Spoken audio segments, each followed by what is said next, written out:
Why franchise? I know that's the burning question you all have for me today, isn't it? Okay, maybe not burning. Hi there.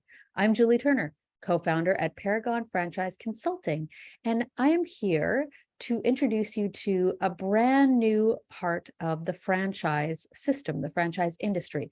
We've talked to franchisees, we've talked to development people, we've even talked to a franchise lawyer, but we have yet to speak to our first franchisor. So without further ado, with me today, I have Ricky Hall from NutritionHQ. Welcome. Hi, Julie. Thanks for having me. Thank you so much for being here. So Ricky has a long history in the franchise industry altogether, but he is just recently, I'll let you say the dates and all that kind of fun stuff, started his own. So he is a creator. We talk about buying, selling, and creating a franchise. So today we're going to talk a little bit more about creating a franchise. So how long has NutritionHQ been a franchise? Since September of 2020, that was I got to come out of COVID with something positive. So since I was hunkered down, I did all the franchising paperwork and the FDD and the franchise agreement, and we got approved in September of 2020. And then I franchised my first store October of 2020.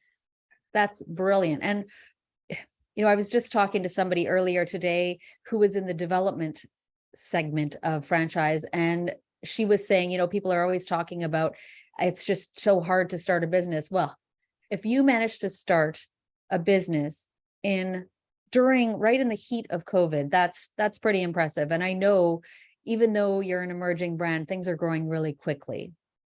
Yes. And we actually, went into COVID with 4 stores, and we came out of COVID with 2 stores, which isn't a bad thing, but the 2 stores came out in a very, very healthy business model. And then they both came off of very successful 2022s again. That's brilliant. So the burning question, why franchise? Now, if I'm not mistaken, you've been in this industry for a while, participating with different franchises. So maybe just, in a nutshell, your history with franchise. Yeah. And actually next month will be 23 years in franchising. So wow, pretty crazy. I started when I was 28, I believe. And so I was a GNC franchisee for 10 years. So I had 5-6 stores between here and then a partner with the store in Arizona.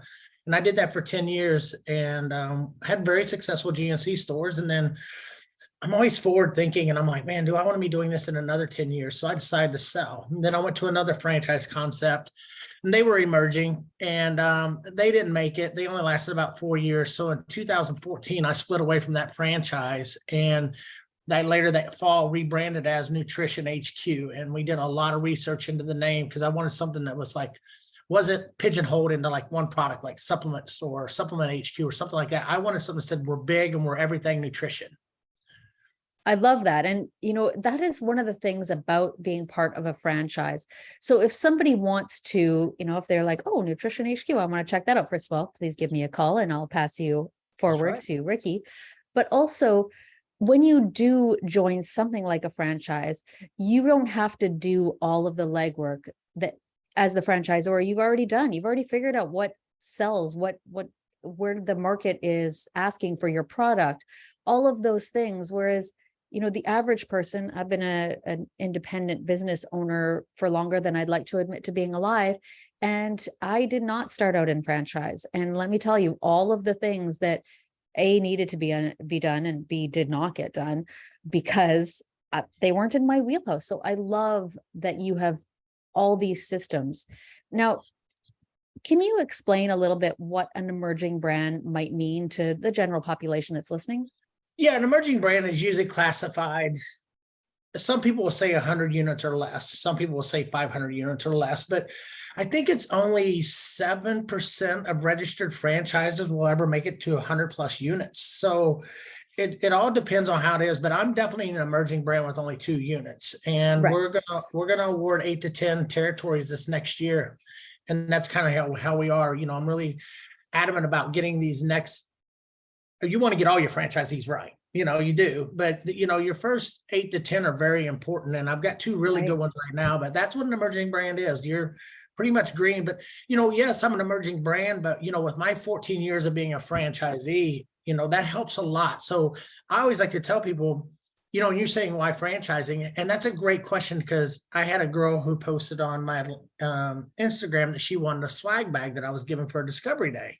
And I was like, fair enough. I said, open a Nutrition HQ. And Julie, she literally said, I don't even know where to begin. I don't know leases. I don't know inventory. I said, that's why you franchise. I'm there with you for picking the territory, finding the right location. We got so many tools now to find where our customers are already shopping. And that's why you franchise, because a lot of the legwork has already been taken out of it. And there's no such thing as a turnkey franchise, in my opinion. There's still going to take some work, but that's what helps. Like I've traveled down the wrong path a couple of times, and got things wrong, but then got it right. And that's business, and that's the thing with franchising. A lot of the mistakes have already been made for you. Right. Allow somebody to make the big mistakes, and you can just make the little ones for yourself instead. Now, you mentioned the word awarding franchises. I've spoken to many people, and that word is often used in the franchise world, but not understood in the world in general. A lot of people think you show up with a check and you can have a franchise. Now, that is never the case with any of the franchise brands. However, as you said, when it's an emerging brand, you are building your brand, and you have to do it so carefully so that you have the right people in place with the right mindset and the right, possibilities.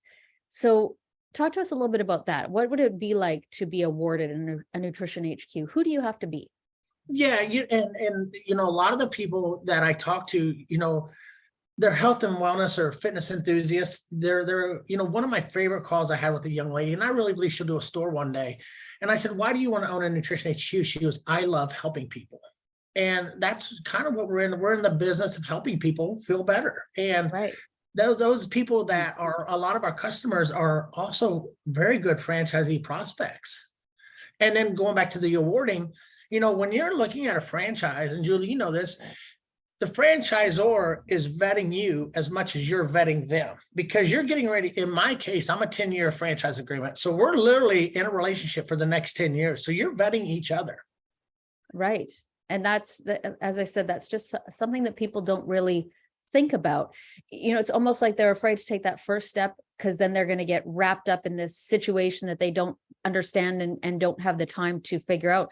It is a process. You don't knock on the door and hand over a check and then get the keys to a building the next day. There is so much to learn, and there's good reason for that. And that's one of the things I love in the industry, because again, if you're a solopreneur, you can go and find a lease and sign on the dotted line, and then you're stuck there for the 5 years that the lease is. Meanwhile, you don't even have systems and processes for your product or your business. So it just takes out so much of the headache. And with me being in the military for 6 years, that the whole military system is built on systems and processes. So for me to leave the military, and I was raised in an entrepreneur family. My mom was an entrepreneur. My grandfather was a farmer. So I was around it my whole life. So I understood it. But just going from the military and then into a franchise system really made sense to me, because, you have to follow the systems in the military to get the job done. And that's the same thing that happens inside your franchise system. Right. And, just side note to those of you that are watching right now, often franchises do have discount for military. And that's one of the reasons, is because we know that somebody that's been in the military totally gets the systems and the processes. Now, lots of other people do as well, but they're almost conditioned and groomed to be the best franchisees. So reach out if you're in that situation. And a lot of them have a competitive nature in them, Yes. And really achievers. good. That's the thing, is they get how to follow a system. They know why to follow the system, and they're willing to achieve within that system. So they're just brilliant. One of the questions that I like to ask is, in no matter where you are, things are not perfect. So do you have something that is frustrating to you within the system, within the franchise system in general, from your vast experience? It doesn't have to be specific to where you're working, what you're doing right now, but is there something that you're like, oh, I wish it wasn't that way?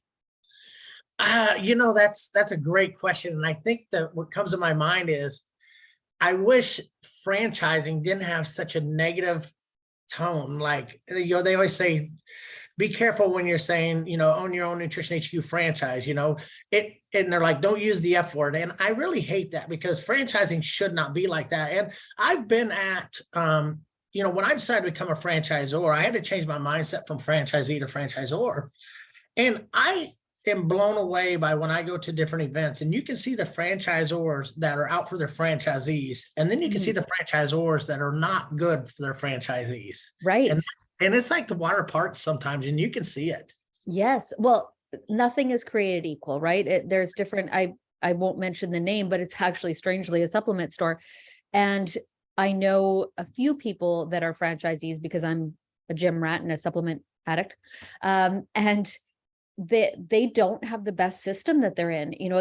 There's definitely some things that I'm like, ooh, that's really too bad. You have to deal with that. Not ideal, right? But overall, all of the people I'm speaking of have made a lot of money in their industry. So they're not hurting for it. But you're right. It's the word franchise. I'm of the mindset that whatever gives people an eye tick is what I'm going to talk about. So I love the word franchise comes out of my mouth 100 times a day. And it's because I know that I'm a trustworthy person, and I'm here to change the way people look at so many things in life, but franchise is one of them, because it is a brilliant system if you're in the right one. And you're so correct. Then back to the franchising thing, I'm like you, like my attorney and we actually do a podcast. I think I mentioned that to you before. Actually, I'm going over as soon as we're done to set up our new studio. And I said, and he specializes in franchise. Like, hey, how do we take that negative stereotype of franchising out? He goes, I don't know. But one thing that he has stuck behind, and we have stuck behind, is, and he told me this, he goes, franchisors can get very greedy, and they worry about their bottom line versus their franchisees' bottom line. And I can tell you right now, if your franchisees aren't making money, they're not happy, and you got a problem. And he literally told me, he goes, if you ever get greedy out of everything you've seen, he goes, I will not represent you as a client. Good for him. Yeah. And you know what? He stands behind it too, because I've seen him drop clients that had gotten greedy.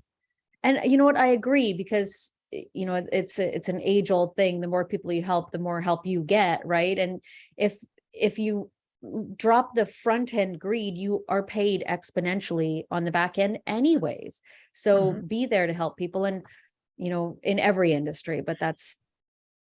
Yeah. And what's funny is I had a friend in town. He wanted to come see my store. My son is one of my franchisees. He wanted to see his store. And Eric has been in the nutrition business almost as long as I have. And he literally said, he was watching Tyler. He goes, you know why he's successful? And I said, why? And he goes, it's not about the money. He cares about every single person that walks through that door. Right. Yeah. And that's where it starts. And you have to look at your franchisees like that too. Yes, 100%. Yeah, it has to go full circle like that. So it's wonderful that you've actually had the experience on both sides, because that is not always the case, but it is here, and we're super grateful. So we talked about what you don't necessarily like in the industry. What is your favorite thing about the industry? What comes up first? Camaraderie. I'm actually going on a retreat in 2.5 weeks with about 40 other franchisors. Nice. And I love being around genuine people who are, we're pushing the same flywheel, but maybe with a different widget, but we're sharing great ideas, and you can tell they're in it for the right reason. And that's what I've loved, is learning more about the franchisors and the franchise community, and actually how close knit we really are. I love that. And so I've done a few of these interviews, and no matter what position people are in this industry, that is what comes out, whether it comes out in team meetings or it comes out in seminars or whatever the case may be, but everybody loves the camaraderie. I think you're the first person to use that actual word, but that is what it is. And even as in our position as consultants, we get together as consultants. What's best practices? What can we do? It's not dog eat dog like so many industries out there. It's like family, it's wonderful. Yeah. Well, and we're all living by the same 23 items, in an FCD. So we're all kind of created equal. And so we understand that, if that makes sense. It totally makes sense, at least in my mind. So that's the Yeah. important part right here and now. So thank you so very much. In closing, do you have any words of wisdom for maybe somebody that wants to create their own franchise? Yes, absolutely. You don't have to go it alone. There is, with the power of LinkedIn now and podcasts, you can really educate yourself and surround yourself or with like-minded individuals that are looking into franchising, but get into it for the right reason. Get into it because, like, for me, I was asked one time, why do you want to franchise? I was like, I love coaching business and I love coaching owners. And there's no better way to do it than to coach owners growing the brand that I'm really proud of, NutritionHQ. That's brilliant. I love that. Thank you so much for your time today.